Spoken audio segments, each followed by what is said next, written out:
Imagine being born in a small republic located on a mountain, where steep terrain and subsistence agriculture are not enough to feed everyone. Crops are modest, soil is clay, working animals are rare. People are afraid that children will never find enough bread. In your home country, families don't have enough money. Bartering and self-consumption are the norm. So one day, you decide to put a few belongings in a bag, say goodbye to family members, and live for an uncertain future. Perhaps on foot to the countryside of Romagna or Marche, or by train to a Ligurian port, where you will embark on a ship to South America or the United States. This is the story of thousands of San Marino people who, between the 19th and mid-20th century, lived the experience of emigration. To truly understand the soul of San Marino, one cannot ignore its history of departures, passports issued, beloved families left behind, and migration chains that gave work and hope. Migration was so extensive that it marked the economy, culture, and even geography of the small state. 1/3 of today's San Marino people descend from families who found in other countries the opportunity to live with dignity. In this 9th episode of The Oldest Republic, we will explore the roots of this epic far from San Marino, discovering the economic, political, and human motivations that pushed entire generations of peasants, land laborers, stonemasons, and young people without prospects to seek their fortune outside their country, often overseas. We will also focus on the role of remittances, the letters full of nostalgia and affection, the impact of fascism, and the stories of those who decided, years or decades later, to return home. See you after the theme song.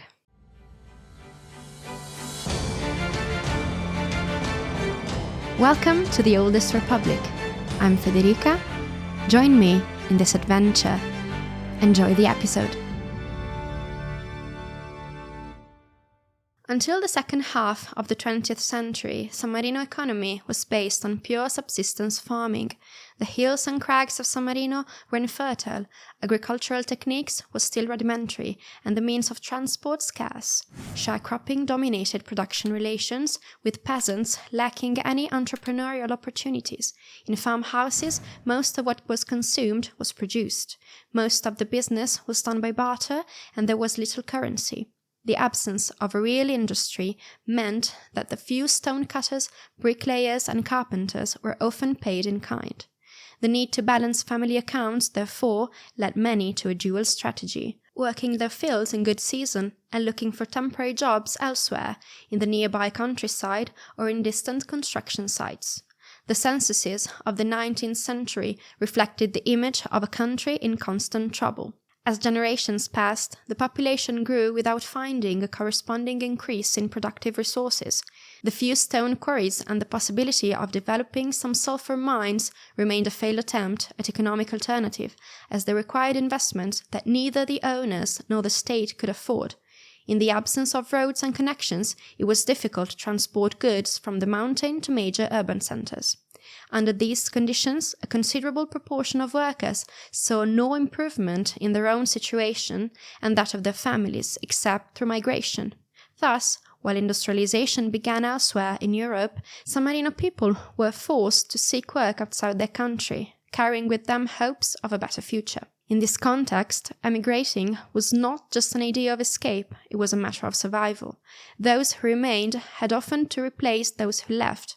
It was the women's turn to hoist the fields and take care of children, while the men were elsewhere, with a commitment to send some money or some flour to their families of origin. Migration significantly increased when, at the end of the century, opportunities to travel by train and ship opened up, speeding up a process of mass exodus that was changing the face of San Marino. But let us proceed in order. The first stage of San Marino emigration was seasonal. People left for a few months, especially in winter, when the fields in San Marino were at rest and there were no more crops. At the beginning of the 19th century, colonies of seasonal workers were moving to Romagna or Lazio. In 1874, the captain's regent informed the council that that year's winter emigration was much more numerous than usual due to critical conditions. It was almost always a trip by foot across the Apennines and hills in small groups of workers. The movements followed the logic of a flow from the mountain to the plain, in line with what happened in the pre-Apennines of Italy. For people of San Marino, the goal was to raise some more money by working as land laborers. They followed the most natural routes, that is, they went to Rimini, Ravenna, the Marche region, or the Agro Romano, walking tens or hundreds of kilometers. In coastal towns or land reclamation areas, they found temporary employment as laborers, peasants, port unloaders. However, this seasonal practice did not solve the widespread poverty. In winter, workers left the family with even harder tasks. In the summer, during the harvest, they could be absent again, leaving women to manage livestock and vegetable gardens without any support. Often the migration chain did not end the following season. Those who had found positive conditions in a certain farm, a farmhouse, or a construction site tried to return the following year. Sometimes they managed to stay longer, including relatives and friends. So it happened that mobility became an integral part of the lifestyle of many San Marino areas. The departures in mass forced several times the Council of the 60s to intervene, fearing the complete depopulation of entire townships. It was the first form of emigration with limited benefits. A seasonal salary was not enough to change the fate of a family, but it supplemented the domestic budget, slowing down the definitive collapse of the San Marino countryside. Then, in the late 19th and early 20th centuries, the development of the railways and international political transformations opened up more distant routes. Most enterprising young people looked for a dream in the United States, France, or Argentina, where perhaps the poverty of San Marino would become a distant memory. In addition, there were special policies for migration in some growing countries, such as Argentina or the United States, in search of cheap labor and willing to facilitate the entry of immigrants. While it could take undefined weeks to cross an ocean on a sailboat in the early 19th century, by the early decades of the 20th century there were transatlantic liners. In a few weeks you would arrive in New York or a South American port. Not surprisingly, in 1905 there were 184 San Marino families, nearly 2,300 people permanently resident abroad out of a total of less than 10,000 inhabitants. South America was one of the first destinations. Landowners were looking for farmers after the abolition of slavery in Brazil and to ensure the growth of Argentine cereal production. Many San Marino people landed here hoping for a plot of land to cultivate. Actually, there were often proposed sharecropping contracts working as laborers in estancias, that is, farms already occupied. Some colonies had entire groups from the same San Marino area, a sign that the migration chain worked. The first one who settled called brothers, cousins, and friends. At the beginning of the 20th century, the United States became another popular destination. Departures grew between 1920 and 1930. San Marino peasants, like many Italians, did not seek work in agriculture. They became construction laborers, bricklayers, carpenters, woodworkers, or found employment in catering.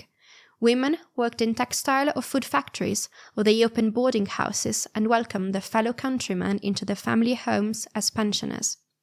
In the 1920s, however, the United States introduced restrictive immigration laws, allocating San Marino just 100 annual quotas as of 1924. Entering the U.S. required a letter of guarantee from a family member or friend who was already resident, able to provide food, housing, and work, as well as a certificate of good moral and political conduct issued by the San Marino authorities. San Marino people settled mostly in Detroit and New York. After years of particularly strenuous work, by the 1950s, many of them had managed to improve their position by opening up construction companies and catering establishments, creating new jobs. The United States was the last country to welcome San Marino emigrants. The journeys, now made by air, ended only in the early 1960s. However, San Marino people did not seek their fortune only across the ocean. European countries were a destination of constant emigration from the 19th century until the end of the 60s of the 20th century, when the opportunities for internal employment grew in San Marino. In France, initially, San Marino people worked in mines or in less fertile farmlands abandoned by local farmers following industrialization, which had already begun at the beginning of the 20th century. During the First World War, a second phase of emigration began. San Marino people were employed initially as a replacement for the French enlisted men in construction sites, in the chemical industries, steel mills, paper mills, mechanical factories, laboratories connected to the nascent automotive and aeronautical sector, and in catering. Female emigrants in France and elsewhere found employment mainly in domestic work and in service to people. In the 1930s, thanks to the agreements signed by the fascist San Marino government, new destinations were added to the list. Ethiopia, with the recognition of the Italian Empire in East Africa, and Nazi Germany, where living and working conditions proved particularly harsh. Other European destinations were Switzerland and Belgium. Here, San Marino people started working as miners, initially under an agreement made in 1946 between Belgium and Italy. Until 1951, the year in which San Marino signed a direct agreement with the Fédération des Associations Charbonnières, San Marino workers were employed under Italian contracts, but without being able to use the same social benefits. A 1955 convention between the Republic of San Marino and Belgium finally regulated all aspects of the professional and social life of emigrants. Departures to the Belgian mines peaked between 1953 and 1957 and ended in 1962. Emigration to Italian cities and European countries sometimes took place illegally, without documents or authorizations, generating further uncertainty and concern. The letter sent home by a gentleman named Pietro testifies to this. In 1919, in a slightly incorrect Italian, he wrote, "If you want to know, I'm happier than I've done the papers, because without the papers it's not good." From the 1960s, the Republic of San Marino experienced the rapid process of industrialization and growth of tourism, financial and trade sectors. The economy experienced a revolution. In a short time, the countryside emptied, not because people left for distant lands, but because they flowed into the new domestic labor market. Emigration ended, giving way to a reverse flow. In the 1960s and 70s, thousands of people returned from Argentina, the United States, France, and Italy. Emotional motivations, the desire to return to the homeland, added up to more concrete reasons: working in construction industry, opening a bar or a textile company, buying land and building. Between 1960 and 1980, an estimated 5,000 San Marino emigrants returned. In the 1998-2001 period, some 150 descendants of San Marino emigrants returned to San Marino from Argentina, which was heavily affected by a severe economic crisis. Today, the Republic is a place of arrival for cross-border workers coming from neighboring Italian regions. The daily flow of labor from outside reverses the historical paradigm of a small state that for almost 2 centuries had to send its citizens abroad. It is a sign that emigration, in the traditional form, ended in the 1960s. Its legacy remains in the surnames and memories of descendants living overseas, in the communities of San Marino citizens abroad, as well as in the success stories of former emigrants returning home to invest. The journey of San Marino people through the collective exodus is an indelible chapter of this nation, perhaps one of the most important to understand the strength and the resourcefulness of a people that, although forced to leave the country, has never lost the link with its roots. With the end of the San Marino exodus, our today's episode ends. Thank you very much for listening. See you in a week with a new episode of The Oldest Republic, and until next time, goodbye.